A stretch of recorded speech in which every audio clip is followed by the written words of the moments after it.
Welcome back, Mzansi.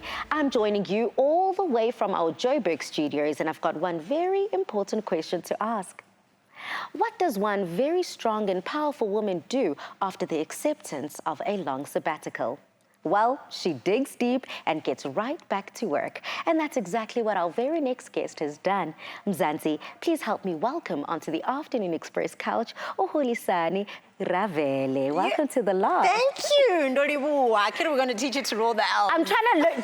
Mzansi, this is like a homework assignment that I think we all need to kind of help base on. Rolling the R's. Hulisani Ravele. You kind of like have to flick your tongue on your top palate. So it's like a la, la. Like, oh, yes. Like ululating. If you can do that, you can absolutely roll it. But you did fantastic. I know what I'm doing before bed every single night, rolling my L's. Welcome to Afternoon Express. Thank you so much for having me. You know, you have experienced a sabbatical where you kind of took a step back, you went into your shell a little bit, and now you've decided to rejoin the industry. So number one, what have you learned within that sabbatical, and why the decide to make a return? Wow, the sabbatical came with so many lessons. I think I was writing something new every single day, but if I had to pick out the key ones, it would absolutely be silence and the stillness have so many answers. But for many of us, standing still is the most illogical, most unnatural thing to do, because we live in a world and a society that's telling you, you've got to go, go, go. Uyenzani, what have you not done? Look at what your peers are doing. And so stepping back felt so against who I am as a person, but it was absolutely everything that I needed. So a big lesson was that the silence and the stillness has so many answers. Another lesson I came out with is knowing what the sound of my voice sounds like and being able to be obedient to it. Because so often you can know what your spirit sounds like, you can know what this inner voice, that inner knowing is saying to you. Exactly, that intuition. But so few of us actually follow it. And the reason you kind of like pause or you're hesitant is because you measure what it is telling you against what the world is telling you.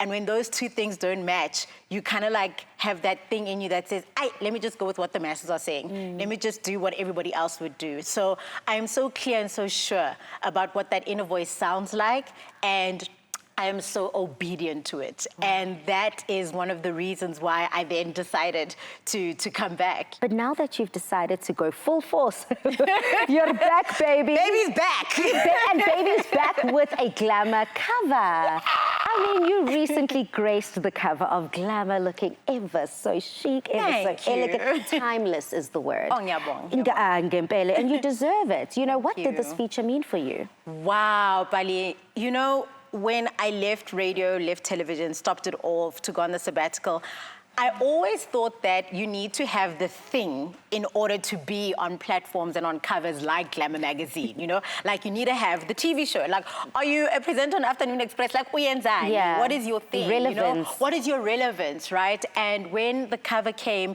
it was in partnership with the brand that I was working with at the time. And they were like, we just want to celebrate you blooming. We just want to celebrate you in your era, because the campaign was all around celebrating women in whatever era they are in. And I had come from an era of stillness. I had come from an era of remember who you are.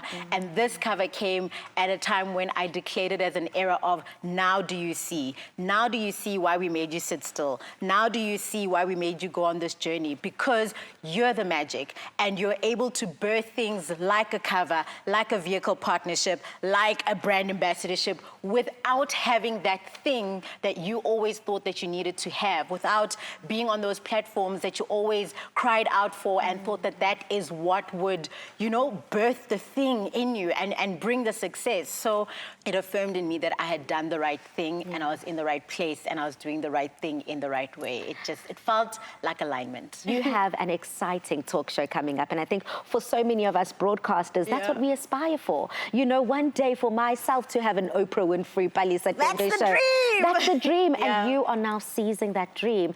What can we expect and what conversations are coming to the fore? It was 2014 when I started writing the vision down for it.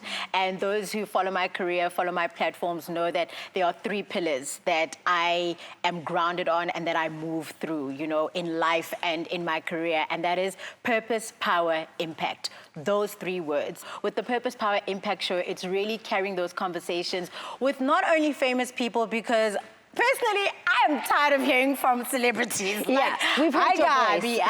We've heard your voice, and it's not that your story doesn't matter, but just from my perspective, Purpose, Power, Impact conversations are really just speaking to regular individuals from all walks of life. Yes, we will have those big celebrity interviews every now and then, but again, it's also with people that actually do speak to purpose, power, and impact. I don't want to speak to the people who just, you have a great following and in Ankolapo. You know, I want to have conversations of depth and conversations that help us to learn and unlearn about ourselves as individuals, but about ourselves within a community. Because I strongly believe that when you're a better individual, that's when you're going to be a better mother. That's when you're going to be a better sibling.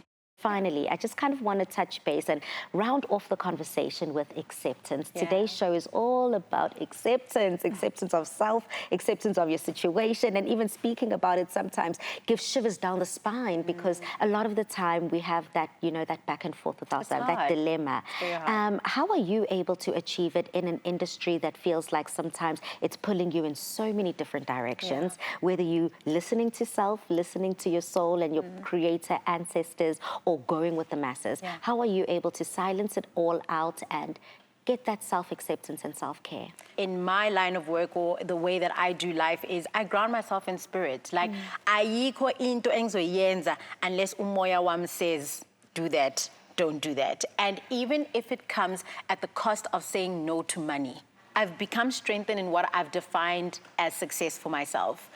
In my 20s, success was, of course, and it's not that I don't want those things anymore, but my key thing and definition of success for me that started in my early 30s was success is peace. Like, the peace to be able to do what I want to do, when I want to do it, how I want to do it. That, being led by that and not what the public expect of what success to look like for me. Amen. It is such a pleasure to sit down with you, have such a informative conversation. You are not only a wealth of knowledge, but you're a wealth of beauty. Your grace and your class is absolutely exceptional. And trust me, I'm taking notes. Now, what a beacon of inspiration and powerful trailblazer Hulisani is in our industry. I'm sure that we'll see her in the very near future discussing more phenomenal achievements.